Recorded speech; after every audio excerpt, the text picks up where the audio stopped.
lifeblood fishing, but you have a budget and fish on a budget and like to save money, but yet still catch some fish, I'm going to go over some lures that are my go-to lures that I like using, catch plenty of fish on, but I don't always buy the most expensive lures.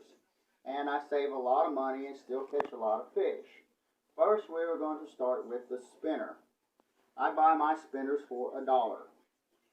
And the ones that I get for $1 have very good action to them.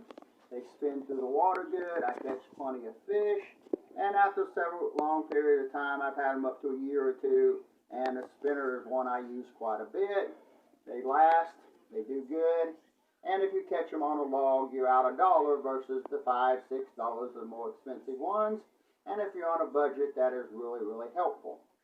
Moving on to a football jig style flipping lure. I've not found any that are just super cheap. But that being said, I do buy the cheapest ones I can find. And the only problem I've ever had with them is over a long period of time, the hooks tend to get dull and the head wears the paint off. I'll just take a Sharpie and repaint the head the color that I want and continue to use it. I can use them for a very long time and paying the smaller price possible for them. Moving on to a crankbait. This is a square bill crankbait. This goes along for any style crankbaits that I have used. I find that the cheap ones are not very good. They tend to turn more in the water versus the vibration motions, and I do not catch as many fish. I find that the medium priced ones do a very good job. They catch many fish. They're not as high priced, but yet they work much better than the cheaper priced ones.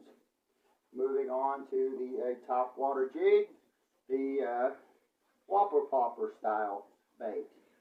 I have found on these that I do have to buy the more expensive ones.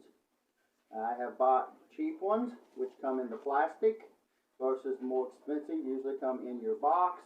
I bought these online thinking I was going to save money. It did the rolling, twisting motion, did not work very well on this cheaper one. So I do have to pay the higher price for this. But with saving money on the other stuff and catching fish on them, that makes it a little more affordable to get the higher priced one of these because it's the only one I've found that works well. Moving on to the frog.